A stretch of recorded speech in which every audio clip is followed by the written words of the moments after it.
বাংলাদেশের রাজনীতিতে একসময় বিএনপি জামাত বলতে মুদ্রার এপিঠ ওপিঠ ভাবা হতো। বহু বছর তারা একত্রে জোট বেঁধে নির্বাচন করেছে। তবে ২০২২ সাল থেকে তাদের মধ্যে টানাপোড়েন শুরু হয়। ওই বছরের ডিসেম্বরে জামাতের সঙ্গে জোটগত সম্পর্ক ছিন্ন করে বিএনপি। কোনো ধরনের অপমান এই জাতি সহ্য করবে না। এরপর থেকে দুই দলের কেন্দ্রীয় নেতাদের একে অপরকে এড়িয়ে চলতে থাকেন। সভা সমাবেশে একে অপরের সমালোচনা করতেও দ্বিধা করেননি। ৫ আগস্ট আওয়ামী লীগ সরকারের পতনের পর ধারণা করা হচ্ছিল দুই দল পুনরায় জোটবদ্ধ হয়ে নির্বাচনের পথে হাঁটবে। কিন্তু বাস্তবতা বলছে ভিন্ন কথা।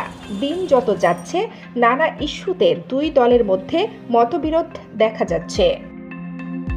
২০২২ সালের ডিসেম্বরে ২০ দলীয় জোট ভেঙে দেওয়া হলেও জোটের শরিকরা বিএনপির সঙ্গে যুগপৎ আন্দোলনে অংশ নেয়। আন্দোলনের শুরুতে জামাত যুগপৎভাবে একটি কর্মসূচি পালন করতে গিয়ে আইন শৃঙ্খলা বাহিনীর সঙ্গে সংঘর্ষে জড়িয়ে পড়ে। বিষয়টি ভালোভাবে নিতে পারেনি বিএনপি। গত বছরের ২৮ অক্টোবর ঢাকায় মহাসমাবেশের ডাক দেয় বিএনপি ও যুগপৎ আন্দোলনের সঙ্গীরা। একই দিন ঢাকায় জামাতও সমাবেশের ঘোষণা দেয়। শুরুতে আইন শৃঙ্খলা বাহিনী জামাতকে সমাবেশের অনুমতি না দিলেও শেষ পর্যন্ত তারা মতিঝিল এলাকায় নিরাপদে সমাবেশ করে। কিন্তু ওই দিন আইন শৃঙ্খলা বাহিনী বিএনপির সমাবেশে হামলা করে। এর জেরে পুলিশ বিএনপি নেতাকর্মীদের গণগ্রেপ্তার করে। তখন জামাতের প্রতি সন্দেহ তৈরি হয়, কারণ ওই দিন বিএনপির ওপর সরকার হামলা করে, কিন্তু জামাতকে নিরাপদে সমাবেশ করে চলে যেতে দেয়। এরপর গত ২৬ জুলাই জামাতকে নিয়ে সরকার পতনের আন্দোলন সুসংহত করতে জাতীয় ঐক্যের ডাক দেয় বিএনপি। অথচ আওয়ামী লীগের পতনের পর জামাত নিজেদের অবস্থান পাল্টে ফেলে।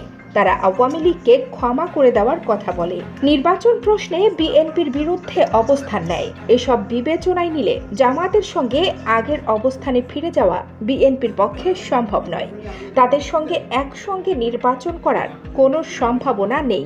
যে আমরা প্রথম থেকেই এই ফ্যাসিবাদী হাসিনা সরকারের হাত থেকে দেশকে রক্ষা করার জন্য, গণতন্ত্র পুনরুদ্ধার করার জন্য সেনা, নৌ এবং বিমান বাহিনী পরস্পরের সঙ্গে। অন্তর্বর্তী সরকারের প্রধান উপদেষ্টা ডক্টর মোহাম্মদ ইউনূসের জাতির উদ্দেশ্যে দেওয়া ভাষণের প্রতিক্রিয়ায় বিএনপির পক্ষ থেকে দ্রুত সময়ের মধ্যে নির্বাচনের দাবি জানান দলের মহাসচিব মির্জা ফখরুল ইসলাম আলমগীর। যুগপৎ আন্দোলনের মধ্য দিয়ে এই সরকারের বিরুদ্ধে আমরা আন্দোলন গড়ে তুলব।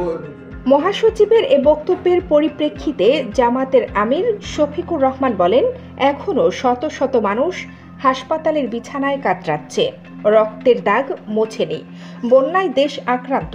এই সময় কেউ নির্বাচন জিকির তুললে জাতি তা গ্রহণ করবে না।